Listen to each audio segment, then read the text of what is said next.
Sebelum kita masuk pada kisahnya Samiri yang membuat patung seperti anak sapi yang kemudian disembah oleh Bani Israel, saya akan urut dulu kisahnya. Di dalam Al-Quran Allah subhanahu wa ta'ala berfirman, wa idh faraqna bikumul bahra fa'anjaynakum wa aghraqna ala fir'auna wa antum tangdurun. Dan ingatlah ketika kami belah lautan untukmu, lalu kami selamatkan dirimu dan kami tenggelamkan Fir'aun dan para pengikutnya sementara kalian menyaksikan dengan mata-mata kalian sendiri. Nabi Musa alaihi salatu wassalam ketika menyelamatkan Bani Israel dari perbudakan Fir'aun, maka Musa berhasil menyeberangkan Bani Israel dari Mesir mengarah ke Palestina melalui Laut Merah.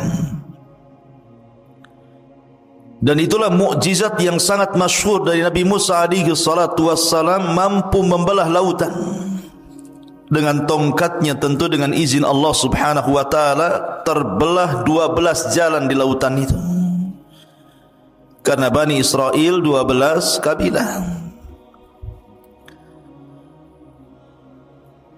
Ketika kemudian betul-betul mereka dikejar Fir'aun dan mereka sudah sampai di ujung lautan, sementara Fir'aun itu masih di tengah lautan, disangkanya itu jalan biasa, bukan lautan yang terbelah.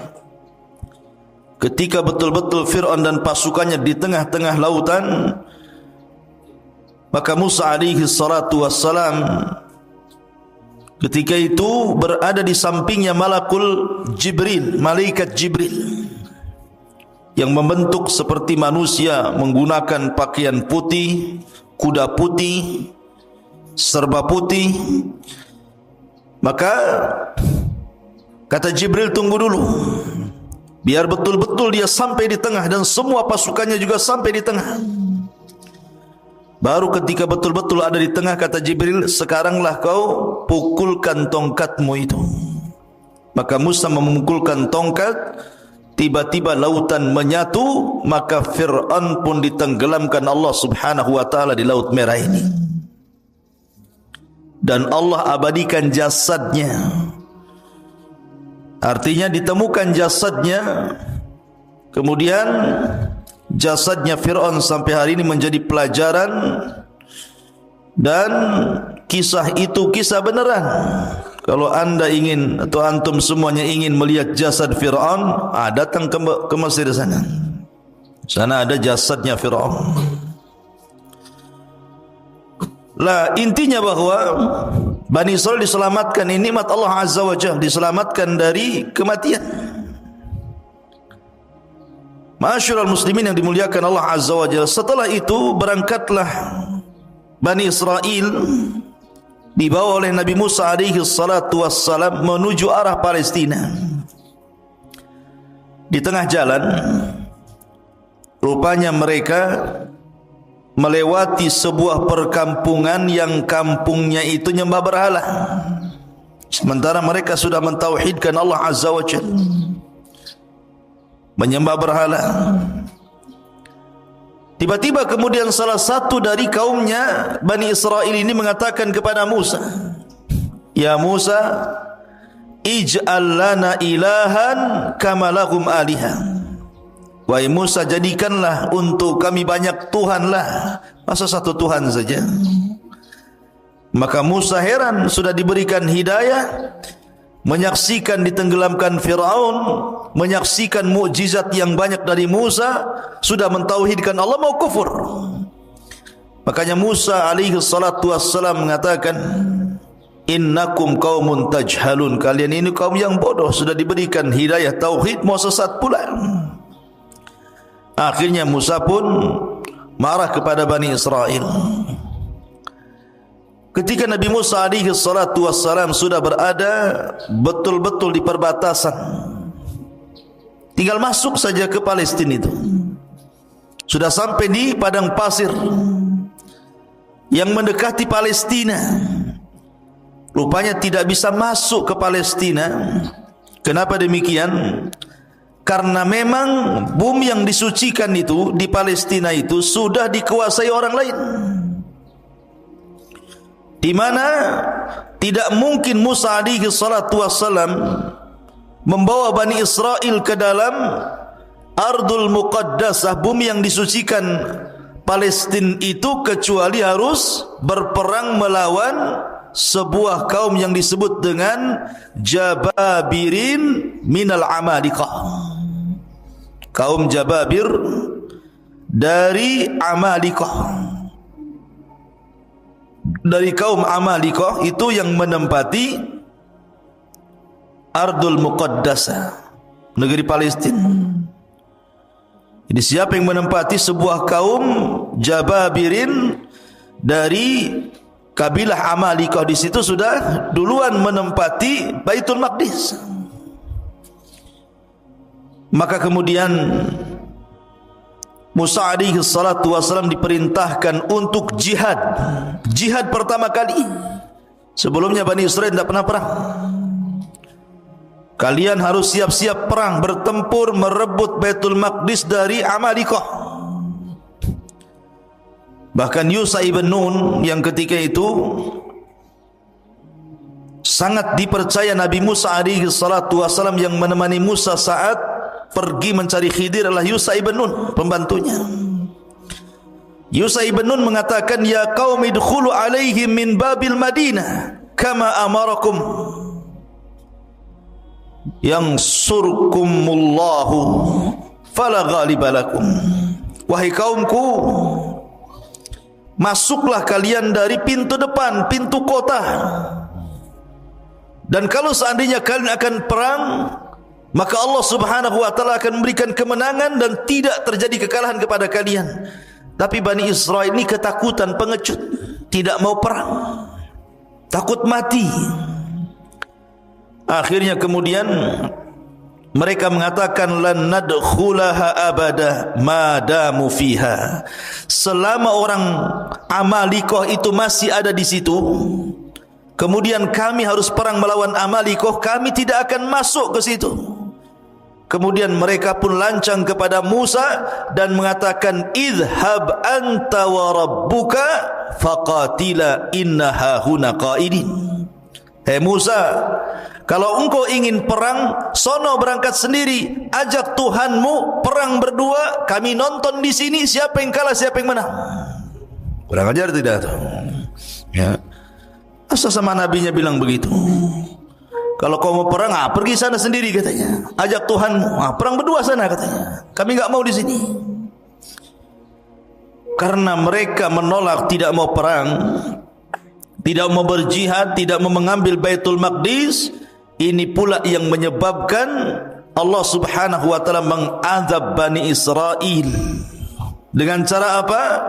Akhirnya mereka tidak bisa keluar dari negeri itu.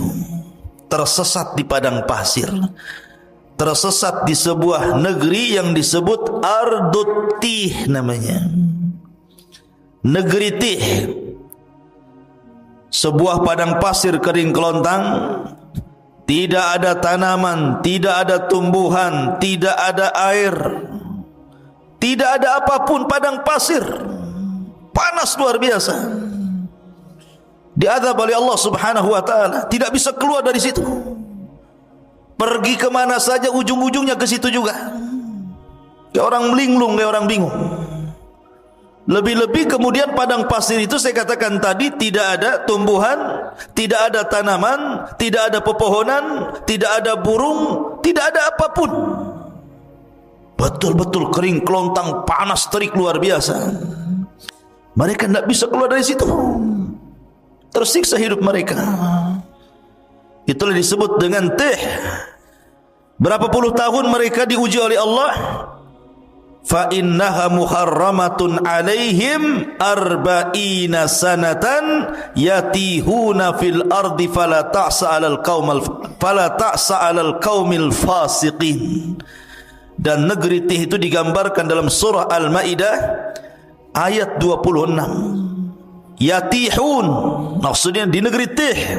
Allah berfirman, maka negeri itu terlarang buat mereka selama 40 tahun. Mereka akan mengembara kebingungan di bumi itu. Maka janganlah engkau wahai Musa bersedih hati memikirkan nasib orang-orang fasik itu. Biarkan saja mereka kebingungan seperti itu. Diajak perang tak mau. Ya. Akhirnya Allah uji mereka dengan diletakkan di bumi Tih, bumi kebingungan. Ma'asyiral muslimin, ikhwan akhwat yang dimuliakan Allah Azza wa Jalla. Ketika mereka tidak bisa keluar dari situ, terpaksalah mereka tinggal di situ. Dengan panas terik yang luar biasa, dengan kelaparan karena susah cari makanan. Apa yang mau dicari makanan? Binatang buruan pun tidak ada.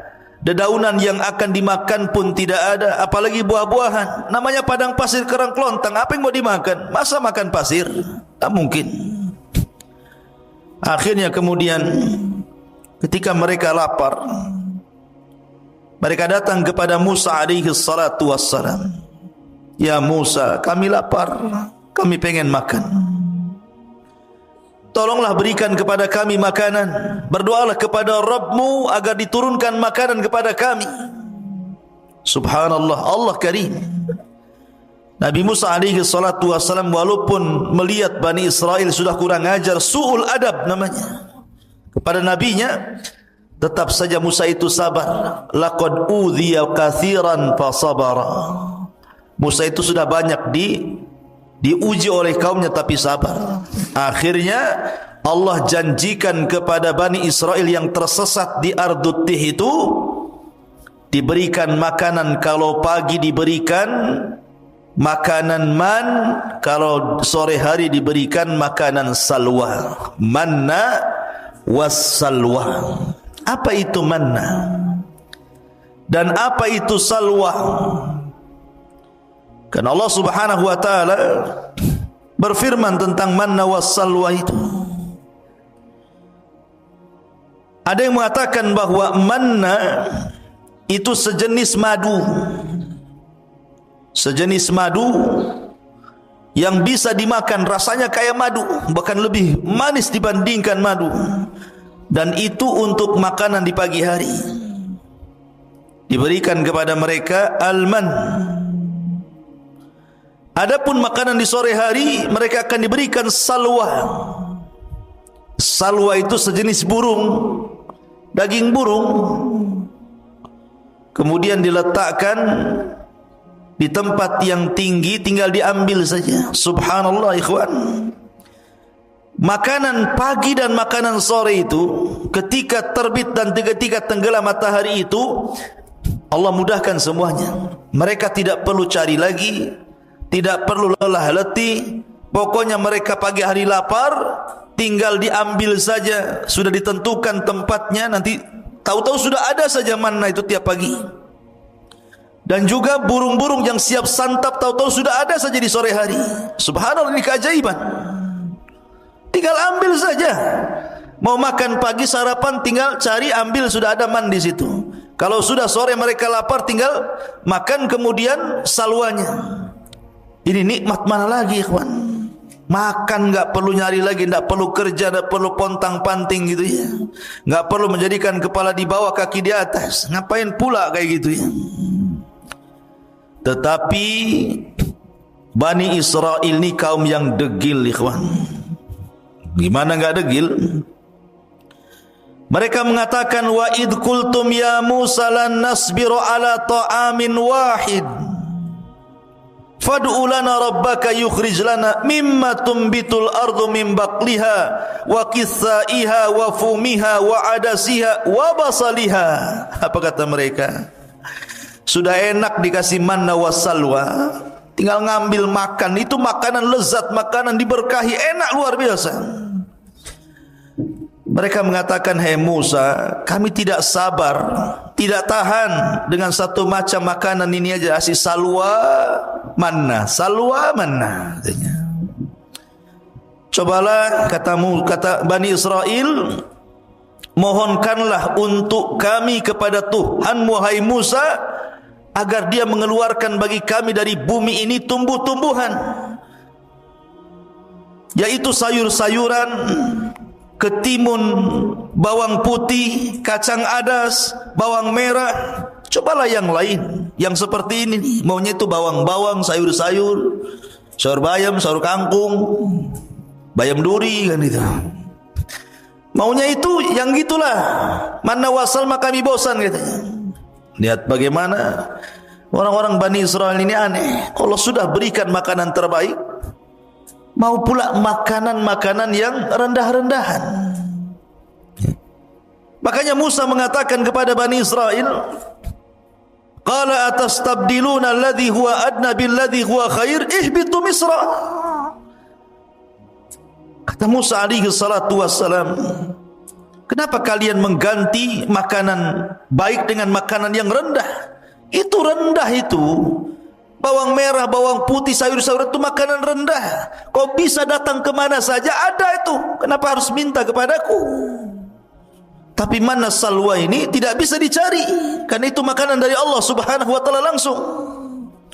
Tapi kalau hanya bawang putih, bawang merah, kacang-kacangan, sayur-sayuran, kau tinggal pergi ke mana daerah di situ. Misron di sini bukan Mesir, tapi daerah mana saja itu mudah dicari. Kenapa pula kemudian kalian tidak mau memakan manna wassalwa lagi? Ihbitu Misran, fa inna lakum ma sa'altum. Pergilah kau ke sebuah desa atau kota atau daerah, pasti kamu akan memperoleh apa yang kalian minta. Sebab ini Allah mengatakan, dzuribat alaihimudz zillatu wal maskanatu wa ba'u bighadabim minallah.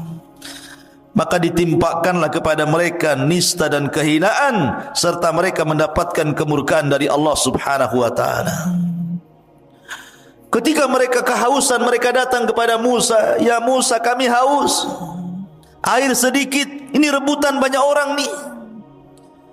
Maka Allah subhanahu wa ta'ala firmankan, "Wa idistasqa Musa di qaumihi faqul nadrib bi asaqal hajar fanfajarat min khusnata asyrata ainan." Dan ingatlah ketika Musa memohon air untuk kaumnya, lalu kami berfirman, pukulkanlah tongkatmu pada batu itu, niscaya akan memancarkan padanya 12 mata air. Maka Musa pun kemudian memukulkan ke batu di padang pasir itu, keluar 12 sumur. Kenapa? Karena kabilah Bani Israel ada 12, jadi jangan rebutan. Kamu punya sumur masing-masing nih. Ya, kamu jangan kabilah ini, jangan kau minum di sini, sumurmu yang sana. Jadi jumlah sumur disesuaikan dengan jumlah kabilah. Kemudian mereka mengatakan, "Ya Musa, panas, ini padang pasir, enggak ada pohon untuk bernaung. Kami hanya di tenda-tenda panas." Akhirnya mereka pun kemudian meminta kepada Musa alaihi salatu wassalam agar Allah menaungi mereka. Makanya Allah mengatakan, "Wa dhallalna 'alaikumul ghamam wa anzalna 'alaikumul manna wassalwa." Dan kami naungi kalian dengan awan. Tiba-tiba ada awan yang menghalangi antara kepala mereka dengan matahari, sehingga mereka tidak kepanasan lagi. Kurang apa nikmatnya Bani Israel? Mereka panas dikasih awan menaungi mereka sehingga tidak tersengat matahari. Mereka minum, Musa alaihi salatu wassalam kemudian memukulkan tongkat, keluar sumber mata air. Mereka lapar, Allah turunkan manna dan salwa. Dalam riwayat, mereka pun meminta baju, karena bajunya sudah lama mereka pakai itu, enggak ganti-ganti. Coba bayangkan sampai minta baju, ya, baju lebaran. Sampai kemudian bukan hanya itu saja, Mereka meminta macam-macam kepada Musa alaihi salatu wassalam. Tapi Musa itu memang nabi yang sabar untuk mengobati Bani Israel. Intinya di bumi Tih ini mereka kesulitan. Lah setelah segala nikmat yang Allah anugerahkan di bumi Tih ini dari silah Musa, karena lama, itu kan ujian bagi mereka selama 40 tahun. Musa tidak mungkin membiarkan mereka seperti itu. Musa harus membuat undang-undang, yang mana undang-undang ini bisa menertibkan kehidupan mereka. Maka Musa pun meminta kepada Allah untuk diturunkan undang-undang kepada mereka.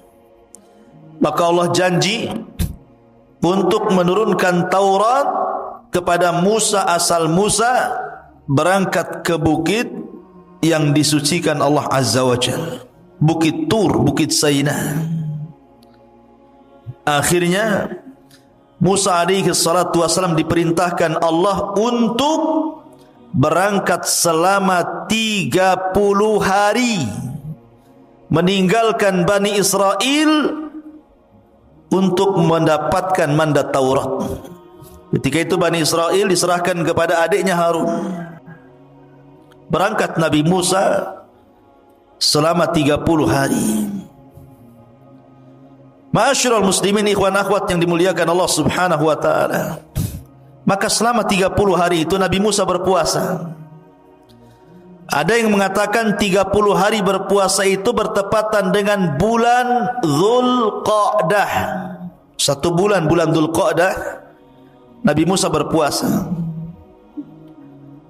Ketika sampai di bukit Tur, Bukit Sainah, maka Musa pun beriktikaf di bukit itu selama 30 hari 30 malam, berpuasa terus, tidak membatalkan puasanya, karena tahu akan berjumpa dengan Allah. Ketika sampai di tanggal 30, sebagaimana ditetapkan oleh Allah Subhanahu wa taala, tiba-tiba Nabi Musa membatalkan pula puasanya. Bukan tidak ada alasan, karena alasan Nabi Musa kenapa membatalkan puasa di hari ke-30, karena takut kalau seandainya dia bicara dengan Allah mulutnya bau. Karena orang puasa itu kan mulutnya tidak sedap. Tiba-tiba ketika dia hendak membatalkan puasanya karena sebab itu, maka Allah Subhanahu wa taala melarang dan mengatakan, wahai Musa, jangan kau batalkan puasamu. Fa inna luhufa fammis saim atyab indallah min rihil miski. Karena bau mulutnya orang yang berpuasa itu lebih harum di hadapan Allah dibandingkan minyak kasturi. Di hadapan Allah, jangan di hadapan kawan antum, baulah. Di hadapan Allah, ya, kalau di hadapan makhluk tergantung sahur antum. Sahur jengkol bau jengkol, sahur pete bau pete, ya. Takkan sahur jengkol bau kasturi, ya. Maksudnya di hadapan Allah lebih harum dibandingkan minyak kasturi. Akhirnya Musa pun diperintahkan Allah Azza wa Jal untuk menambah lagi 10 hari. Untuk menambah 10 hari. Maka genap Musa di Bukit Tur Sinai itu berapa hari? 40 malam 40 hari. 40 malam 40 hari Nabi Musa alaihi salatu wassalam berada di Bukit Tur untuk mendapatkan mandat Taurat. Makanya Allah Subhanahu wa taala berfirman mengenai hal ini, tentang masalah Taurat ini, walaqad jaa Musa limiqatina wa kallamahu rabbuhu qala rabbi arini anzur ilaik. Dan ingatlah ketika kami berjanji kepada Musa untuk memberikan Taurat sesudah 40 malam. Setelah 40 malam, wa wa'adna Musa 30 lailatan, awalnya kami janjikan kepada Musa 30 malam, wa atmamnaha bi ashrin, dan kami meminta untuk menyempurnakan dengan 10 malam lagi, berarti 40 malam. fatamma miqatu rabbih 40 laila. Maka sempurnalah pertemuan antara Musa dengan Rabbnya 40 lailatan, 40 malam. Maksudnya gini, yang 30 itu bulan Dzulqa'dah, yang 10 itu bulan Dzulhijjah. Berarti di malam ke-40 bertepatan dengan Idul Adha. Karena yang 30 hari bulan Dzulqa'dah, yang 10 hari 10 awal bulan Dzulhijjah. Berarti hari ke-40-nya ketika Taurat turun itu di Idul Adha. Idul Adha, tanggal 10 Dzulhijjah. Dan di sini pula Allah menyempurnakan Islam dengan menurunkan surat Al-Maidah, Al-yawma akmaltu lakum dinakum wa atmamtu alaikum ni'mati wa raditu lakumul Islam madina. Pada hari ini kusempurnakan agamaku Islam, kusempurnakan nikmatku Islam, dan kuridhai Islam sebagai agama kalian. Maka setelah mendapatkan Taurat, tiba-tiba Musa alaihi salatu wasalam berkeinginan untuk ingin menatap Rabbnya, ingin melihat Rabbnya kayak apa yang selama ini selalu bicara di balik tabir, dan tabirnya Allah adalah cahaya. Pengen tahu kayak apa bentuknya, kayak apa wajahnya.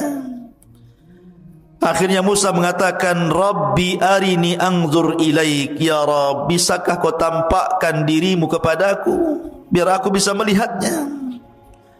Maka Allah Subhanahu wa taala mengatakan, lan tarani walakin dur ilal jabal fa in istaqarra makanah fasawfa tarani. Falamma tajalla rabbuhu lil jabali ja'alahu dakka wa kana Musa sa'iqa wa kharra Musa sa'iqa falamma afaqa qala subhanak tubtu ilaika wa ana awwalul mu'minin. Kata Allah Subhanahu wa taala, ya Musa, engkau enggak mampu melihatku. Bukan aku tidak bisa dilihat, matamu yang enggak sanggup melihatku, kata Allah. Akan tetapi kalau kau enggak yakin, lihatlah bukit yang penuh dengan batu itu, Bukit Tur Sina ini. Kalau aku menampakkan diriku kepada bukit itu dan bukit tidak bergerak dari tempatnya, kau akan melihatku.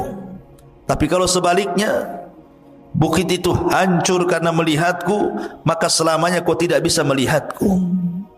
Falamma tajalla rabbuhu, ketika Rabbnya menampakkan diri lil jabali, kepada gunung, apa yang terjadi? Ja'alahu dzakka, tiba-tiba gunung gempa, hancur, lebur, berantakan. Wa kharra Musa sa'iqa, Musa terpental kemudian pingsan. Tiba-tiba Musa mengatakan, tubtu ilaika, aku tobat kepadamu ya Rabb. Falamma afaq, ketika dia sadar dari pingsannya, tubtu ilaik, aku tobat kepadamu ya Rabb. Wa ana awwalul mu'minin, aku beriman, tidak perlu kau tampakkan zatmu kepada aku, katanya. Ya. Dari sini menunjukkan bahwa Tuhan kita Allah tidak akan pernah terlihat di dunia. Kalau ada orang mimpi ketemu Allah, dustakan kemimpiannya. Oh, semalam saya bermimpi. Ya, ada apa? Ketemu Allah, dusta kau. Itu aja. Karena dulu ada di Batam ini, orang ngaku-ngaku bisa melihat Allah di air yang dalam baskom. Jadi ada ajaran sesat di Batam dulu, kalau anda ingin melihat Allah, bayar 500.000. Masuk ke kamar, di situ ada baskom diisi air, entah komat kamit waswasnya apa gitu kan. Kemudian suruh dilihat, kau lihat situ, nanti kau akan melihat Allah di situ, katanya. Ya, sampai anjing mencret pun nengok gitu, mana bisa? Gak mungkin dilihat Allah itu.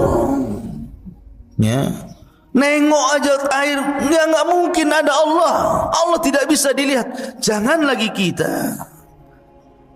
Nabi Musa alaihi salatu wassalam saja minta ditampakkan, Allah tidak sanggup.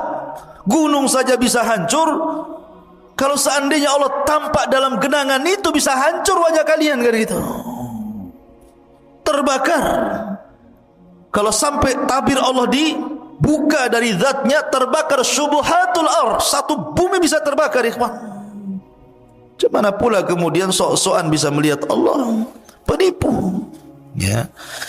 Ma'asyiral muslimin yang dimuliakan Allah Azza wa Jalla. Lah akhirnya kemudian Musa pun sebelum pulang diberitahu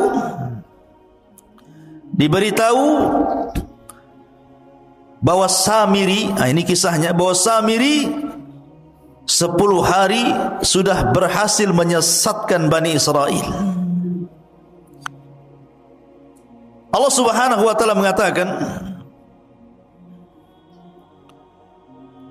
tentang kisah Samiri ini, wa ma'ajalaka an qaumika ya Musa, dan mengapa engkau datang lebih cepat dari kaummu hai Musa? Qala hum ulai ala athari wa ajiltu ilaika rabbi litarda.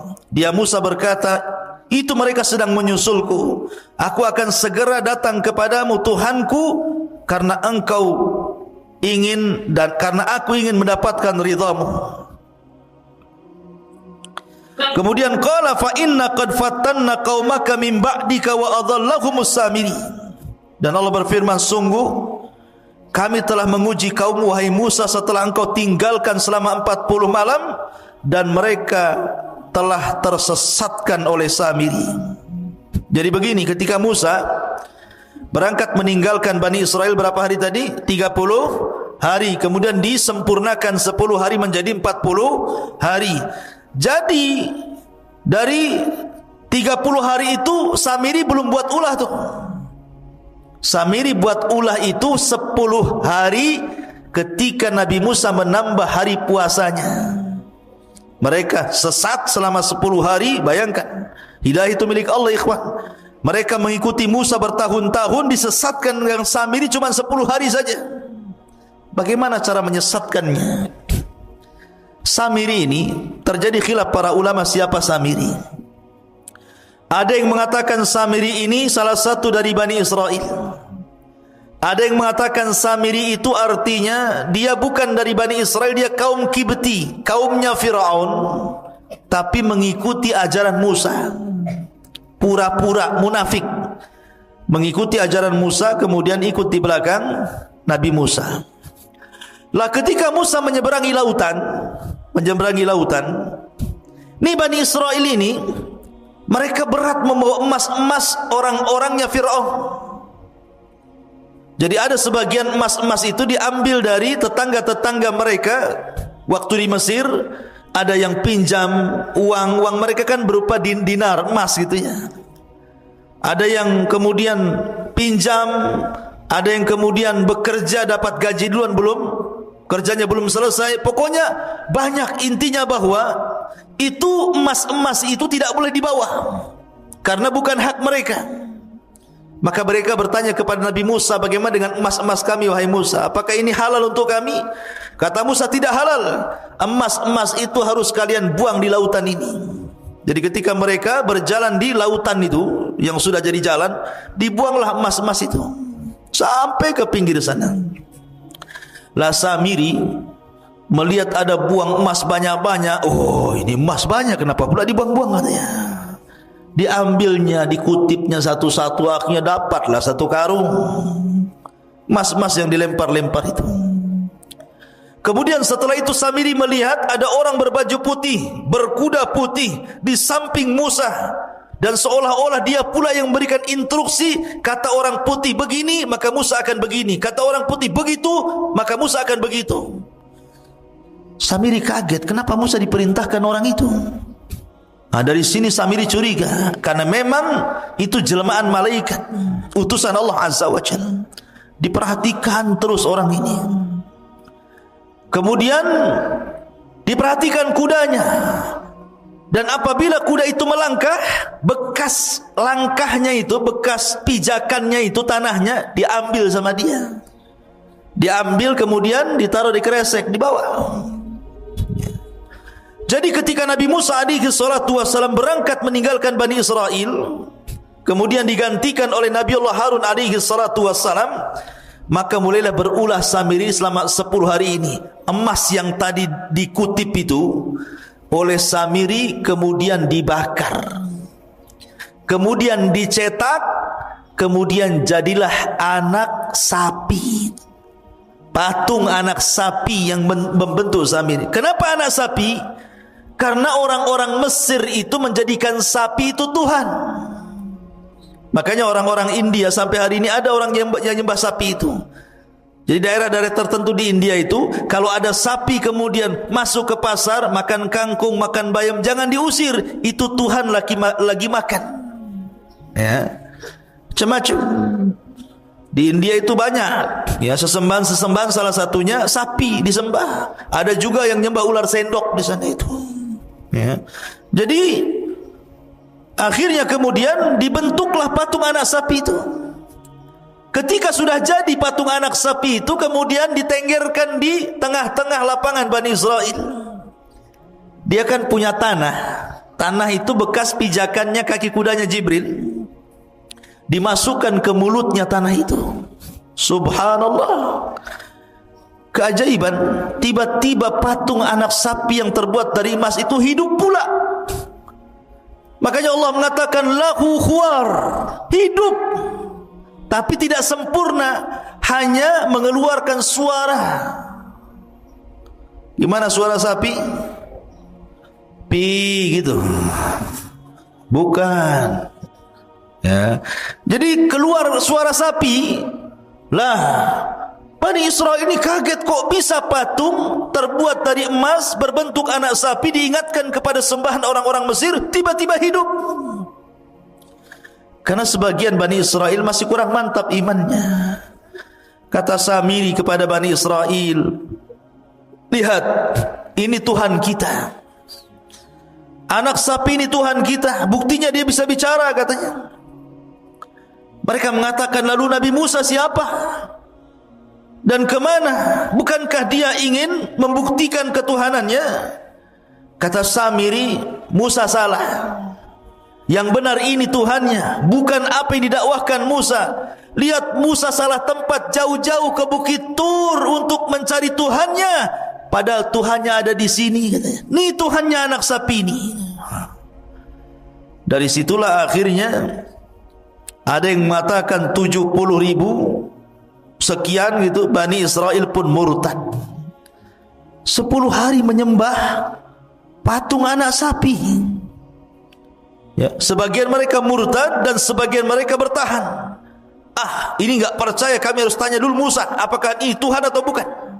Yang sebagian lagi tetap mengatakan bukan Tuhan. Jadi manusia ketika itu terbagi menjadi 3. Ada yang tetap di atas tauhid, tidak mau menyembah patung anak sapinya yang dibuat oleh Samiri. Yang satu justru ada yang langsung menuhankan patung anak sapinya Samiri. Kemudian yang ketiga masih nunggu, masih ragu-ragu. Tunggu, tanya dulu, nunggu Musa datanglah. Kalau memang kata Musa ini Tuhan kami sembah, kalau enggak. Akhirnya kemudian Musa sudah diberitahu sama Allah bahwa kaumnya sudah disesatkan Samiri. Udah marah, pengen balik saja Musa itu. Masalahnya Musa tidak mau menyalahkan Bani Israel, tapi mau menyalahkan abangnya Harun. Ngapain saja Harun itu? Masa baru ditinggal 40 hari sudah murtad? Akhirnya pertama kali dia marah kepada Harun. Datanglah Musa dari safarnya membawa papan Taurat. Faraja'a Musa ila qaumihi ghadbanan asifan. Qala ya qaumi alam ya'idukum rabbukum wa'dan hasanan afa atala 'alaikul ahdu am aradtum an yahilla 'alaikum ghadab min rabbikum fakhlaftum maw'idi. Musa pun mengatakan, kemudian Musa kembali kepada kaumnya dengan marah, bersedih hati. Musa berkata, wahai kaumku, bukankah Tuhanmu telah menjanjikan kepadamu sebuah janji yang baik? Apakah terlalu lama masa perjanjian itu bagi kalian? Atau kalian hendak agar kemurkaan Tuhan menimpa kalian? Mengapa kalian melanggar perjanjian denganku? Kemudian mereka mengatakan, qalu ma akhlafna mau'idaka. bimalkina walakin hammalna auzaran min zinatil qaumi faqadhafnaha fakadzalika alqas Samiri. Mereka mengatakan, kami tidak melanggar perjanjian wahai Musa dengan kemauan kami sendiri, tetapi kami harus membawa beban berat dari perhiasan kaum Fir'aun. Kemudian kami lemparkan ke dalam api itu, dan demikian pula Samiri melemparkannya. Maka datanglah Musa kepada siapa? Kepada Harun. Ketika sampai saja depan Harun, langsung dijambak janggutnya, ditari kepalanya. Gini nih, gitu betul kan? Jadi dijambak rambutnya, ditari janggutnya, begitu.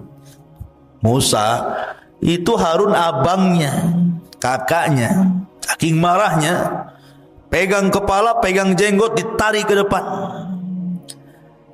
Apa katanya Musa alaihi salatu wassalam kepada Harun? Mereka mengatakan, kenapa kau sesatkan Bani Israel, kata Musa.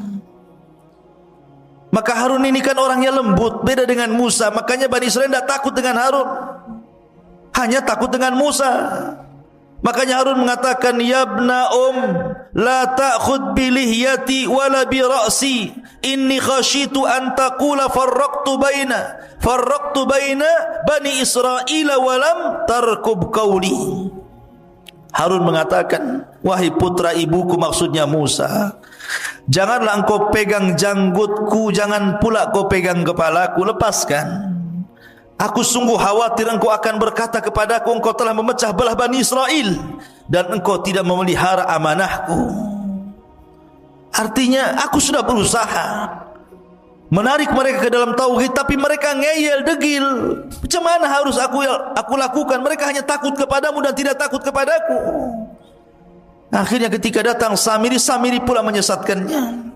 Maka akhirnya dilepaslah Harun, kemudian mencari Samiri. Datangkan Samiri kepadaku. Maka datanglah Samiri, dihadapkan kepada Musa. Marah Musa.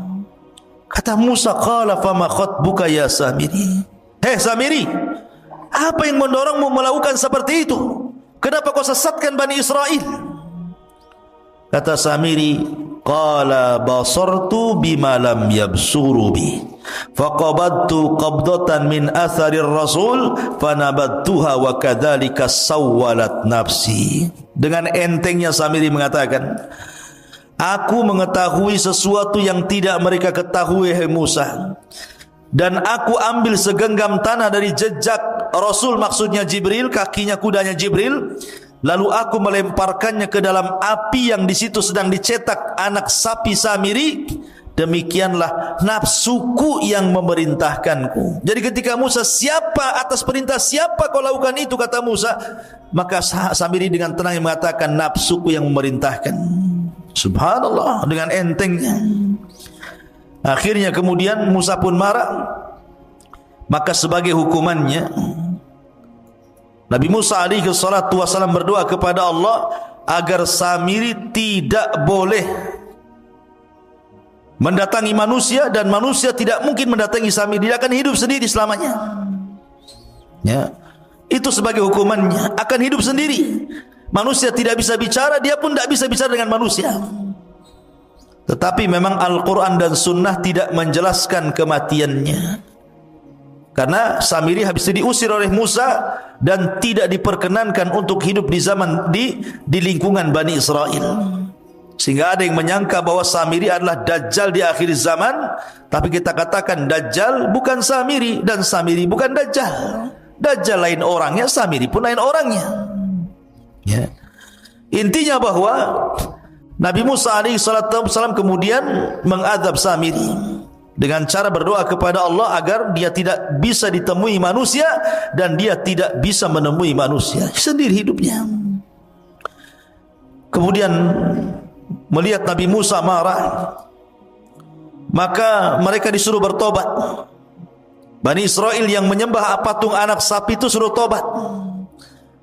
Tiba-tiba kemudian diilhamkan kepada mereka untuk mengucapkan la illam yarhamna rabbuna wa yaghfir lana lanakunanna minal khasirin. Kalau Rabb kami tidak merahmati kami dan tidak mengampuni dosa-dosa kami, kami termasuk orang rugi. Terus itu yang dibicarakan oleh orang-orang yang nyembah patung itu. Masalahnya Musa mengatakan, aku datang sudah bawa papan Taurat ini. Dan isi papan ini kalau sampai ada orang musyrik seperti kalian, hukumannya adalah saling bunuh-bunuhan. Kalian harus pulang, ambil bawa pisau dapur, tusuk-tusuk kalian. Saling tusuk di antara kalian, saling bunuh di antara kalian. Itu tobatnya. Karena Allah mengatakan, wa idh qala Musa liqaumihi, wa idh qala Musa liqaumihi, dan ketika Musa berkata kepada kaumnya, ya qaumi innakum zalamtum anfusakum bittikhadikumul ijla fatubu ila bariikum faqtulu anfusakum dzalikum khairul lakum inda bariikum fataba alaikum ila akhiril ayat. Wahai kaumku, karena kalian sudah menzalimi diri kalian menyembah patung anak sapi, tobat kalian. Tapi tobatnya faktulu anfusakum, bunuh diri-diri di kalian. Tobatnya ngeri. Kalau antum di dalam Islam, kalau orang datang ke dukun kemudian menyesal, tinggal balik syahadat, balik ke Islam. Ini tidak. Kalau orang sudah melakukan kesyirikan, maka cara tobatnya harus saling membunuh. Anda bawa pisau dapur, saya bawa gergaji, berperanglah sampai mati. Sampai dua-duanya mati. Dan itu lebih baik. Sebab kalau mereka menolak untuk saling membunuh, mereka pun akan mati juga. Karena ketika mereka menolak untuk saling membunuh, maka mereka teringat dengan Nabi Musa. Musa pernah mengangkat bukit Tur, kemudian diletakkan di atas kepalanya. Tobat atau dilempar bukit ini katanya. Kalau tidak tobat mati juga kena gunung. Kalau tobat mati juga, sama-sama mati. Masalahnya kalau tobat mati, mati syahid. Tapi kalau mati kena lempar gunung, mati sangit namanya. Enggak syahid kan gitu. Karena kena azab ya.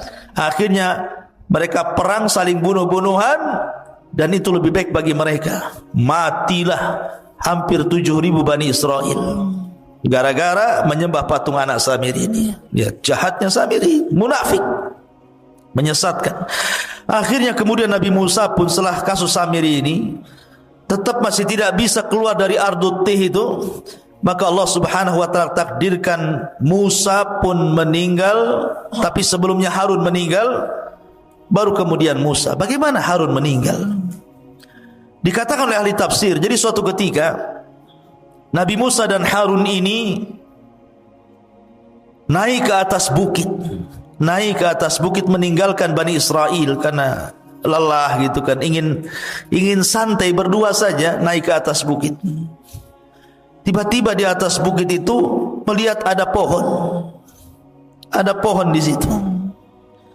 Kemudian tiba-tiba Harun alaihi salatu wassalam mengatakan, ya Musa inni uhibbu an anama ala hadas sarir. Dan di bawah pohon itu kayak ada tikar. Ada tikar, sudah ada tikar, ada pohon, ada tikar. Kata Harun, ya Musa, kayaknya saya ingin tidur di sini. Kata Nabi Musa, nam alaih, silahkan tidur.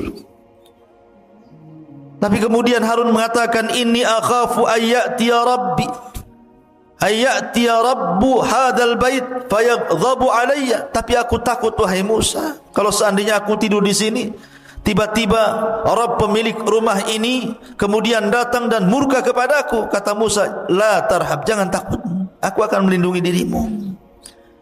Tidur saja. Kata Harun mengatakan, ya Musa, kau juga tidurlah di sini di sampingku. Di sampingku. Jadi kalau ada apa-apa kau bertanggung jawab. Akhirnya kemudian Nabi Harun tidur, Musa pura-pura tidur. Rupanya Allah Subhanahu wa taala mengirim malakul maut. Ketika tidur itulah Harun dicabut nyawanya, kemudian diangkat ke langit dengan tikar-tikarnya sekali. Itu dalam sebuah riwayat yang dikatakan oleh Imam As-Sudi. Tapi dalam riwayat yang lain, riwayat Ali bin Abi Thalib radhiyallahu an, Intinya ketika Harun dan Musa meninggalkan Bani Israel, tiba-tiba kemudian Allah mengurum malakul maut.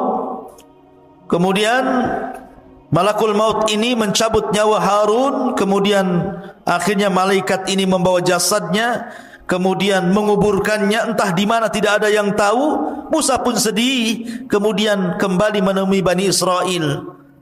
Harusnya saat kesedihan ini dihibur, malah dituduh pula dia yang membunuh Nabi Harun. Ya bayangkan, Bani Israel marah kepada Musa, kau bunuh Harun dia katanya. Karena Harun itu Nabi yang dicintai Bani Israel, orangnya lembut, maka dicintai, disukai Bani Israel. Kalau Musa itu orangnya keras, ditakuti Bani Israel. Jadi ketika berdua jalan ke bukit, kok pulang sendirian? Tiba-tiba Harun tidak ada. Akhirnya mereka marah kepada Musa. Aqaltalta Haruna ya Musa, kenapa kau bunuh Harun wahai Musa?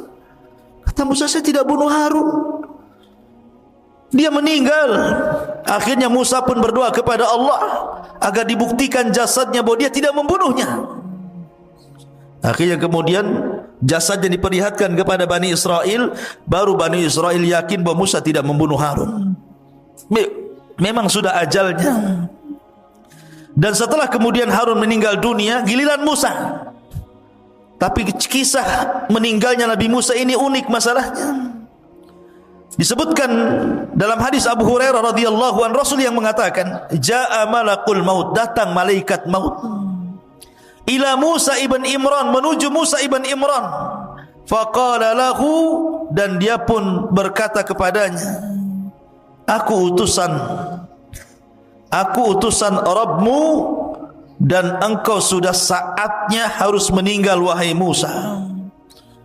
Marah Musa kepada malakul maut. Falattama Musa alaihi salatu wassalam aina malakil mauti fafaqaha. Tiba-tiba Musa menampar wajah malaikat maut, keluar kedua matanya. Coba malaikat maut ditampar sama Musa sampai keluar kedua matanya. Ya, dia bilang, kau mau nyawut nyawaku ya? Tampar akhirnya. Dia tidak tahu kalau itu betul-betul malakul maut, utusan Allah masalahnya. Hadis ini sahih. Maka akhirnya kemudian dikembalikan lagi kedua matanya, kemudian pergi lagi, terbang lagi menemui Allah Azza wa Jal, dan mengatakan, Ya Rabb, Musa tidak mau dicabut, malah aku pula ditampar dia katanya. Maka akhirnya Allah mengatakan, sudah, berangkat lagi kau Musa, aku yang utus engkau. Katakan kepada Musa, saatnya dia meninggal, usia dia sudah selesai.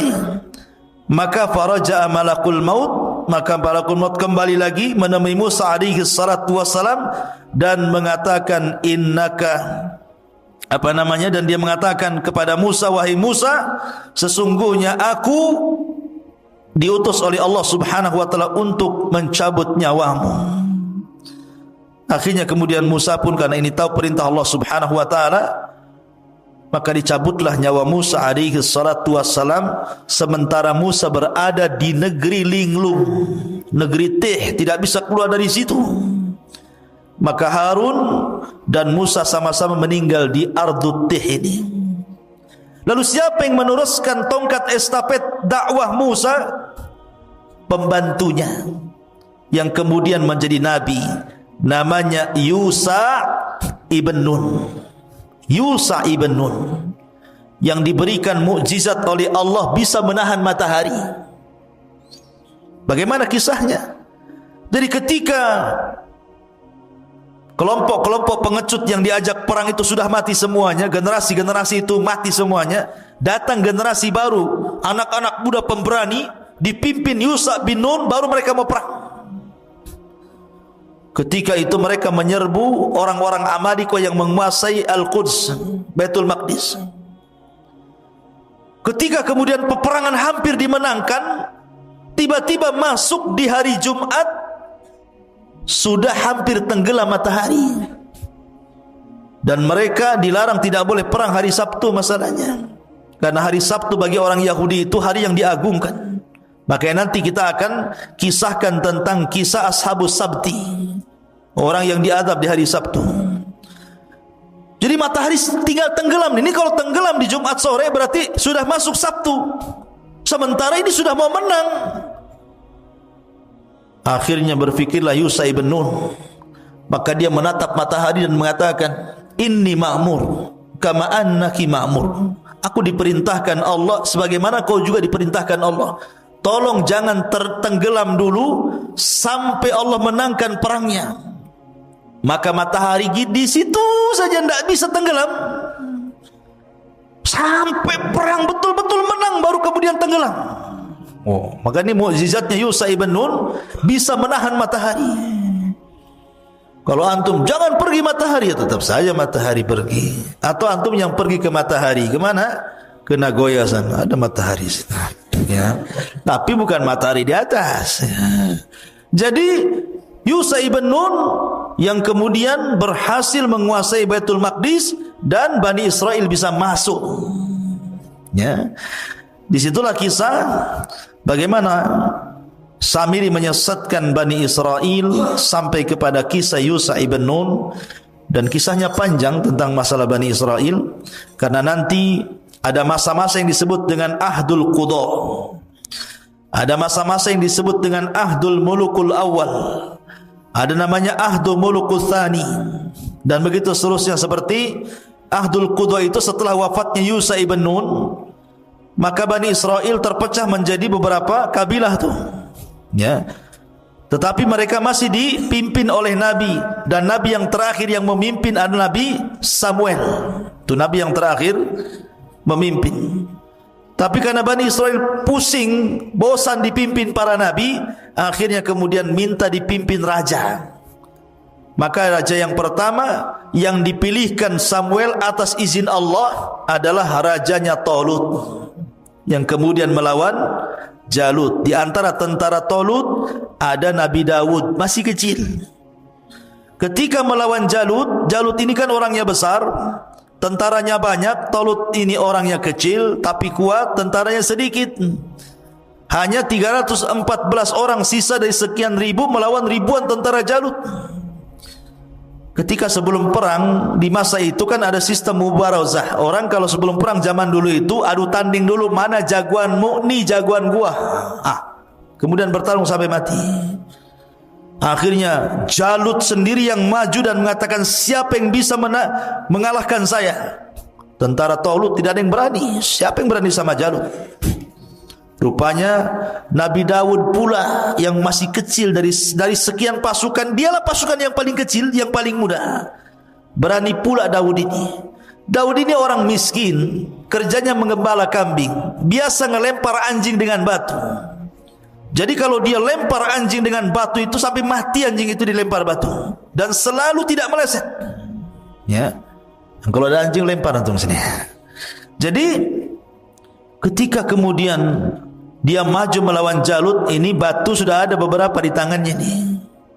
Ketika betul-betul berhadapan, tidak bergulat Daud, dilempar aja batu kepalanya, pecah kepalanya, mati itu Jalut tuh. Ketika mati Jalut, dilempar batu kerikil sama Nabi Daud, maka pasukan Talut merasa bangga akhirnya karena pimpinannya sudah mati. Tunggang langgang, menanglah pasukan Talut. Dinikahkanlah Daud dengan putrinya. Ketika Talut meninggal, maka dialah yang jadi raja. Kemudian Daud meninggal dunia, kemudian diwariskan kepada Sulaiman. Dia pula yang jadi raja. Lah, inilah raja dan raja plus nabi. Itu cuma dua di Bani Israel, Nabi Daud dan juga Sulaiman. Dia raja plus nabi. Sulaiman juga raja plus nabi. Tapi setelah Sulaiman sudah kacau, sudah lain lagi. Banyak perselisihan Bani Israel yang akhirnya kemudian dihinakan Allah sampai dijajah oleh bangsa-bangsa. Terakhir mereka kemudian dibantai oleh tentara Bukhtun Nasr sampai diperbudak kembali, sama seperti di zaman Firaun.